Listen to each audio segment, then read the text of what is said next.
नमस्कार मित्रांनो, मी मारुती मोहनकर।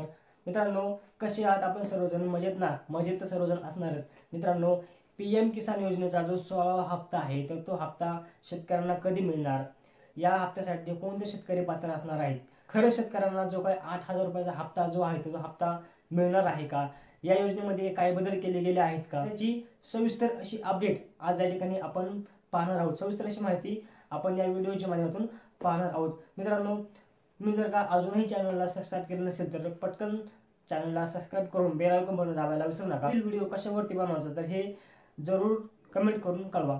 चला तर व्हिडिओला सुरुवात करूया।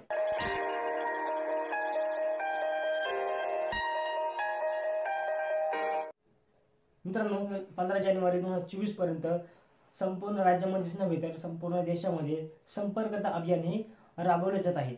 तर हे संपर्कता अभियान नक्की काय आहे?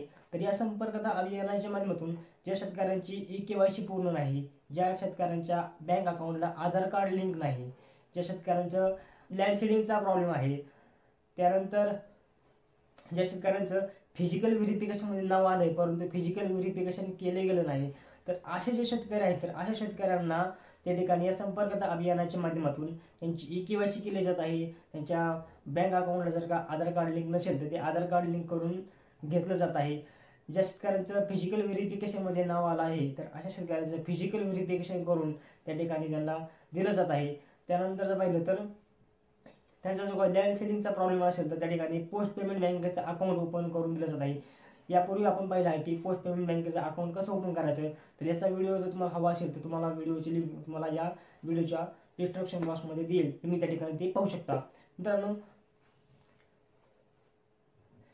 हे जे उरलेले 4 दिवस आहेत या 4 दिवसामध्ये जास्तीत जास्त शेतकऱ्यांनी आपली ई-केवायसी पूर्ण करून घ्यायची आहे।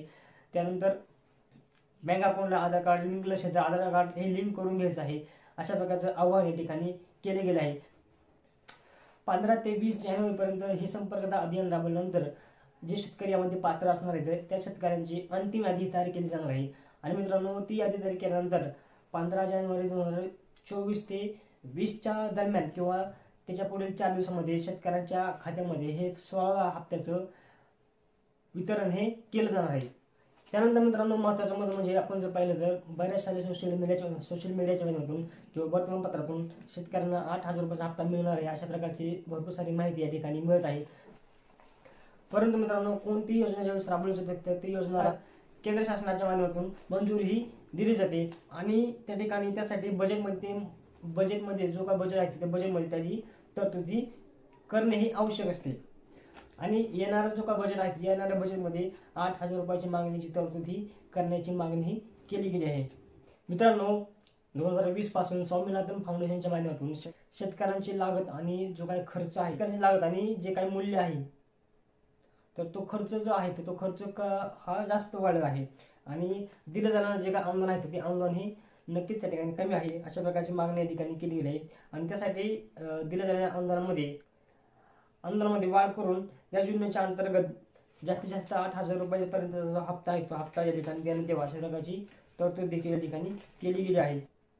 आणि याच पार्श्वभूमीवरती शासनाच्या अंतर्गत दिल्या जाणारे जे काही वार्षिक 6,000 रुपये आहेत तर त्याऐवजी आता 8,000 रुपये देण्याची तयारी दर्शवली जात आहे। परंतु मित्रांनो, अद्याप या ठिकाणी कुठल्याही प्रकारचं अपडेट हे आले नाही। ज्यावेळेस या संदर्भामध्ये काही अपडेट येईल तर ते अपडेट आपण आपल्यापर्यंत नक्की घेऊन येऊ। परंतु मित्रांनो, सध्या तरी शेतकऱ्यांना या संदर्भामध्ये कुठल्याही प्रकारचे अपडेट हे आले नाही। मित्रांनो, व्हिडिओ जर आवडला तर आपल्या भरपूर साऱ्या मित्रांना हा व्हिडिओ शेअर करा आणि अजूनही जर का आपण आपल्या चॅनलला सबस्क्राईब केलं नसेल तर जरूर सबस्क्राईब करून बेल आयकॉन बटन दाबायला विसरू नका। धन्यवाद।